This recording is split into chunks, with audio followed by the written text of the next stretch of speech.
सो हम लोग Oracle 12c से ओके एक ओरेकल का जो हमने आर्किटेक्चर पढ़ा था उसी का एडवांस वर्जन है, उसको बोला जाता है मल्टी टेनेंट आर्किटेक्चर। क्या बोलते हैं उसको? Multi tenant architecture. कुछ लोग ना इसको सीडीबी पीडीबी आर्किटेक्चर भी बोलते हैं। सीडीबी पीडीबी आर्किटेक्चर तो होता क्या है, यही हमको समझना है।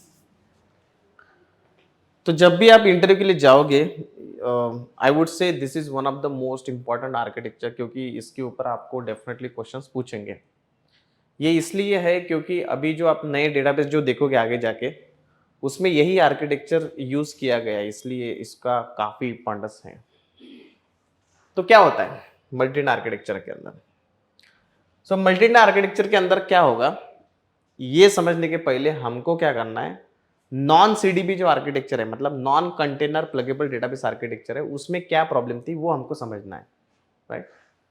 जस्ट टेक एग्जांपल कि मेरे पास में एक सर्वर है, ये सर्वर के ऊपर मेरे दो डेटाबेस है। लेट्स कंसीडर ये मेरा 11G डेटाबेस है, दूसरा मेरा ये 12C डेटाबेस है। हो सकता है कि मेरे पास में 11G के दो डेटाबेस है, ओके। तो पहले क्या होता था, मल्टी टेनेंट आर्किटेक्चर की बात नहीं कर रहा हूं, नॉन सीडीबी में क्या प्रॉब्लम है वो समझा रहा हूं। अब कंसीडर करो कि मेरे पास में तीन डेटाबेस है, तो तीनों की सेपरेट सेपरेट एसपी फाइल रहेगी कि सिंगल एसपी फाइल रहेगी? क्या लगता है आपको? तीन अगर डेटाबेस है तो तीनों डेटाबेस की सेपरेट सेपरेट एसपी फाइल रहेगी कि सिंगल रहेगी? सिंगल रहेगी। कैसे रहेगी सिंगल? एक सर्वर पे अगर है, लेट्स कंसीडर इसका नाम अगर db1 है, इसका नाम अगर db2 है, इसका नाम अगर db3 है, तो इसकी एसपी फाइल का नाम क्या रहेगा? एसपी फाइल का नाम db1 होता है क्या? क्या होता है? एसपी फाइल का नाम क्या होता है? SP file database name dot हो रहा, तो इसका नाम क्या रहेगा?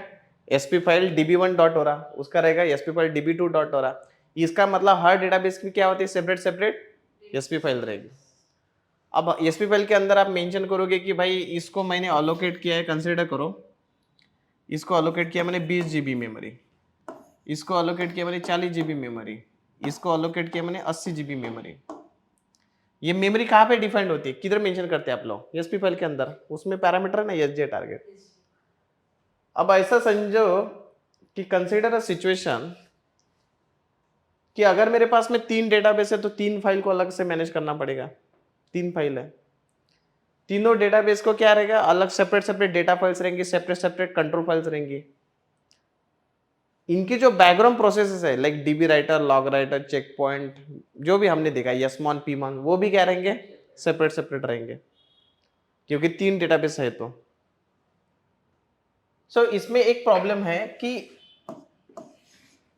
सबसे पहले जो बैकग्राउंड प्रोसेस है वो भी रिपीटेटिव है।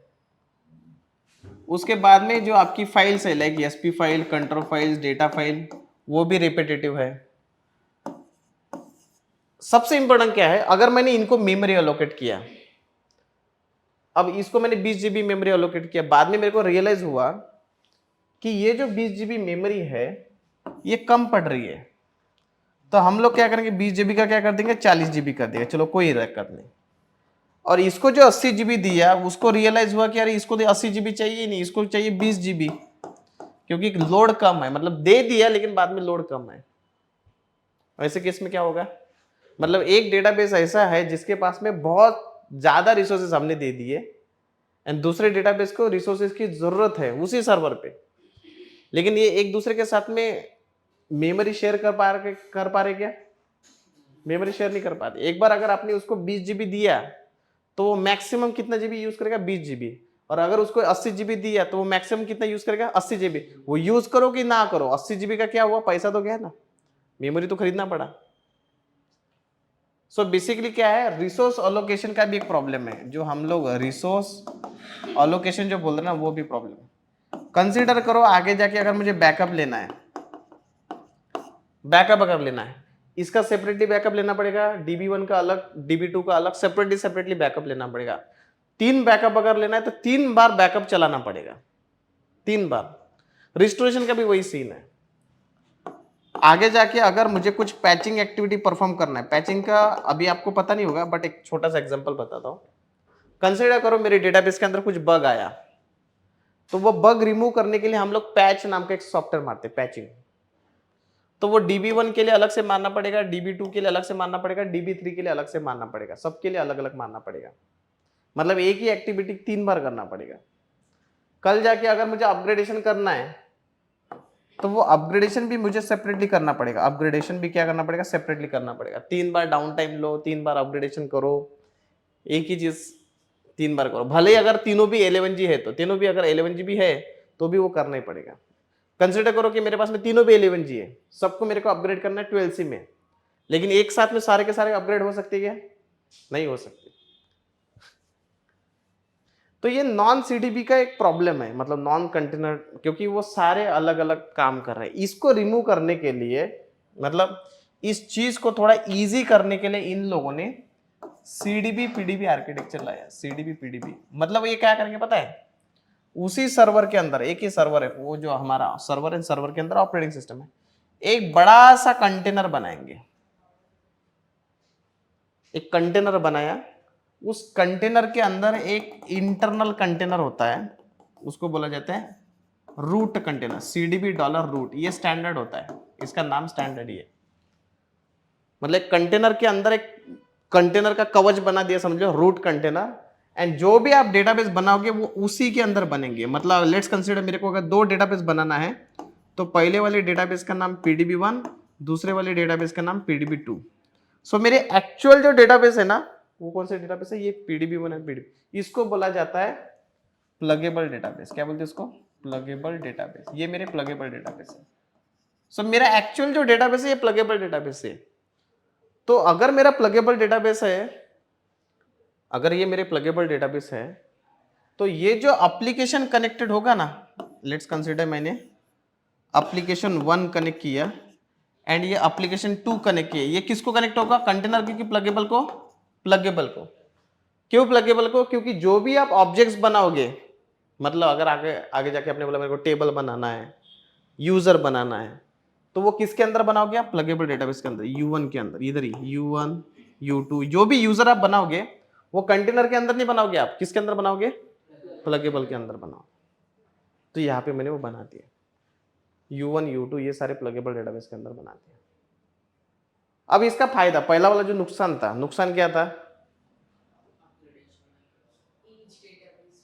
सो पहला वाला जो नुकसान था, लेट्स कंसीडर एसपी फाइल, मतलब ये कंट्रोल फाइल, डेटा फाइल्स, ये सब कुछ अलग अलग थी। यहाँ पे क्या है ना, एक ही एसपी फाइल रहेगी कंटेनर लेवल पे। उस एसपी फाइल के अंदर, लेट्स कंसीडर ये मेरी एसपी फाइल है, उसमें आप मेंशन कर दो कि भाई जो मेमोरी है वो कितनी अलोकेट होगी? 40 GB। तो जो 40 GB का आपने मेमोरी दिया है, एसपी फाइल एक ही है, वो 40 GB का मेमोरी कौन यूज करेगा? PDB1 भी यूज करेगा, PDB2 भी, दोनों मिला के कितना यूज करेंगे? 40 GB। एंड कल जाके अगर आपको लगा 40 का 50 करना है तो 50 भी कर सकते हो, एक ही जगह पे चेंज करना है, 50 GB कर दिए। इसका फायदा क्या है? क्या फायदा है? अगर समझ लो इसने 10 GB यूज किया तो ये कितना यूज करेगा? 30 GB। कल जाके अगर इसने 10 GB यूज किया तो वो कितना यूज करेगा? 30। सो दोनों मिला के, सो कहने का मतलब वही है, घर का एग्जाम्पल, हमारे पास में एक ही लैपटॉप है और एक लैपटॉप कितने लोग यूज करें? 2 लोग घर के यूज कर रहे हैं। पहले को क्या हुआ था? पहले को दोनों लैपटॉप दिए थे, खर्चा भी ज्यादा हुआ था, बाद में पता चला कि यूज ही नहीं कर रहे वो लोग, तो है ना, तो इसलिए फिर ये मल्टी आर्किटेक्चर है। अब एसपी फाइल एक ही है, कंट्रोल फाइल भी एक ही रहेगी, सिर्फ डेटा फाइल अलग अलग रहेंगे। क्यों रहेंगे? क्योंकि इसके अंदर का डेटा और इसके अंदर का जो डेटा है वो अलग अलग है, समझे? अब अगर मेरा ये एक बनता कैसा है, इसका सॉफ्टवेयर एक ही है। लेट्स कंसीडर मेरा जो सॉफ्टवेयर है वो 90C का सॉफ्टवेयर है, मतलब सामने अगर 90C का सॉफ्टवेयर यूज किया तो ये जो PDB1 एंड PDB2 है उनका जो वर्जन है वो भी क्या रहेगा? 90C रहेगा। अगर आप बोलोगे इसमें 12C का प्लगेबल डेटाबेस डाल सकते हैं क्या? नहीं डाल सकते। 12C के लिए आपको सेपरेटली 12C का सॉफ्टवेयर इंस्टॉल करना पड़ेगा, 12C का कंटेनर बनाना पड़ेगा। अभी जो हमने इंस्टॉलेशन किया अभी तक जो हमारे पास में आर्किटेक्चर, वो कैसे पता है? हमारे पास में CDB है, CDB, एंड CDB के अंदर हमने एक डेटाबेस का नाम यूज किया, उसका नाम है PDB प्राइम, याद है? कंटेनर, एंड कंटेनर के अंदर प्लगेबल डेटाबेस का नाम क्या है? PDB prime. तो जो भी आप यूजर बनाओगे, टेबल बनाओगे, एप्लीकेशन कनेक्टिविटी जो करोगे वो कंटेनर के साथ में नहीं करेंगे, क्योंकि कंटेनर में कुछ भी नहीं है। कंटेनर सिर्फ मेटा डेटा इंफॉर्मेशन रहती है उसके अंदर, सिर्फ मेटा डेटा इंफॉर्मेशन। जो भी एक्चुअल डेटा है वो किसके अंदर रहेगा? प्लगेबल डेटाबेस के अंदर, बराबर। सो अभी अगर आगे जाके अगर मुझे अपग्रेडेशन करना है, कंसीडर करो मुझे अपग्रेडेशन करना है 19C को 21C में करना है, तो दोनों प्लगेबल डेटाबेस ऑटोमेटिकली अपग्रेड हो जाएंगे, सेपरेटली अपग्रेड करने की जरूरत नहीं है।